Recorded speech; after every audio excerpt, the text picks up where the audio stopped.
Hello everyone, welcome to the Commexis cast. All the news you need to know from our inbox to yours. Today we're talking about yet another Facebook metrics related scandal, this time about video metrics.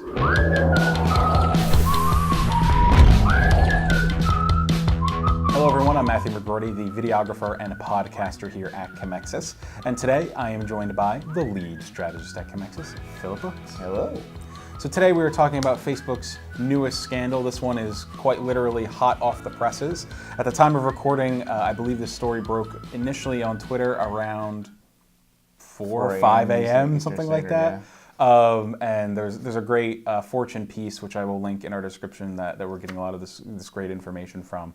But in essence, Facebook is being accused, and there have been reports, filings, findings that point to Facebook heavily exaggerating their video metric statistics. So for those of you who do not remember, back in September 2006, Facebook did admit that it was inflating its average video viewing figures by only counting views that lasted longer than 3 seconds.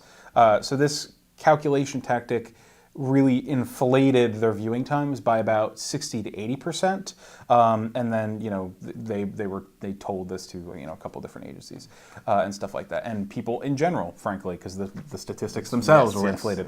But this new filing accuses them. So the same claimants who filed in September 2016, they filed again, and they amended the complaint rather, and the earlier court proceedings allowed them to review around 80,000 pages of internal Facebook records. This is from David Meyer at Fortune. And the plaintiffs said Tuesday that they had uncovered evidence showing Facebook knew about the miscalculated metrics all the way back in 2015. So that's really bad. Here's where it gets... Yeah, I think that's really where it starts to get a little bit... Yeah. Here's where it gets worse. So the plaintiffs also said the inflation of the metrics ran to 150 to 900%, not the original 60 to 80%. One thing that is important to mention, though, that the filing back in 2016, and I suspect this filing as well, though obviously we'll learn it as more information comes out, we'll keep you updated. These did not apply to ad statistics. However, I think it's safe to say that when you see the organic reach of videos and those stats, it does make it more enticing. Yeah, it's essentially a bait and switch. They really tried to encourage this. They even supported content creators to get video to be more prevalent on the platform, and it seems like a lot of that encouragement or a lot of the sales that they were putting behind it, really were based on misleading statistics. So. Absolutely. There was a really great quote retweet in response to Jason Kint. He's the CEO of Digital Content Next. He posted a screen cap of some of the complaint filings and findings, but Chris Conroy, who is at DYFL on Twitter, pointed out that the skewed statistics could have influenced publishers to take a more pivoted approach to video, pivot to video. Mm-hmm. Now, of course, pivoting to video ended up, I think personally, being really great, but what he's particularly complaining about is how the pivot was so massive and so immediate, it ended up losing a lot of people their jobs as video became the new importance. And then over time, publishers began realizing that while video is very important, it was not nearly as important as they thought. And I think we realize now that video is still a very important cog in any holistic digital content strategy, but it isn't the linchpin that it once was purported to be. So,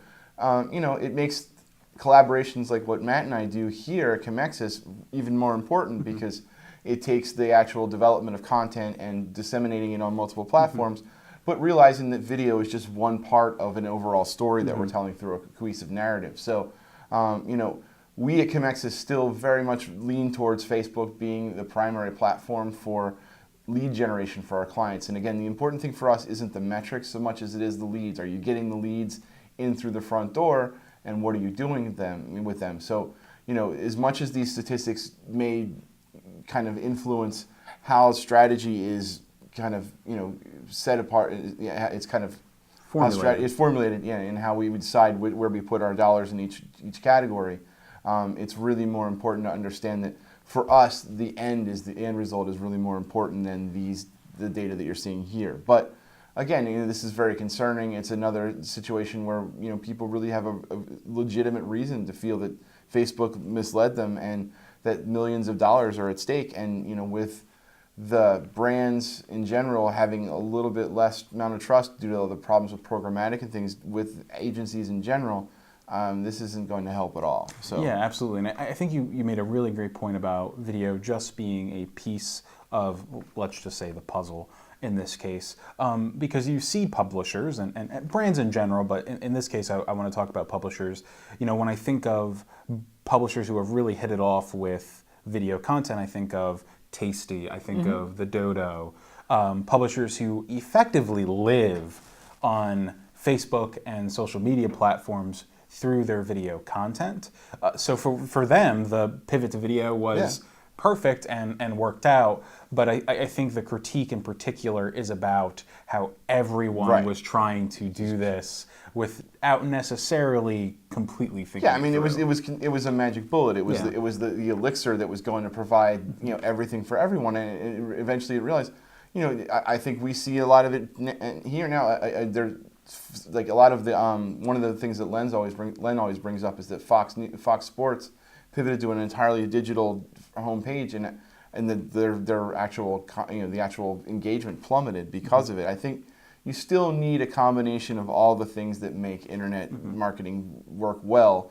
And again, video is just a good way to get people in there. It's a good way to take a content and summarize it. There's a lot of ways to bring people in with it because, again, the internet is a visual medium, but you still need supporting content to tell a whole story from beginning to end. And I think that's really what, it's not a substitute for the rest of the process. It's just a part of the process. Yeah, I always think about a lot of the complaints about all video, and even our lead developer Bill, he mentions a lot how, why would I watch something that's 10 minutes long when I could skim an article that will take me 2 minutes to read? And I think that goes to your point perfect. I mean, absolutely, and honestly, I was going to bring that up because it's something that he says often, and it's something that really resonates with me because I find myself doing that all the time. I find that I have much more engagement and I'm much more likely to read an entire story on a news site when there's a video clip in there, but I can read the narrative, it's interspersed throughout. I think Deadspin, for me, because I'm a sports nerd, kind of does it the best. They'll put the video in the lead and you'll click into the article, but then you'll still read the comments and the text because the video is not the entire thing. It's buried down. They literally bury the lead when they do that. But I think it gives an opportunity for them to really write and show their skills as content creators. So absolutely.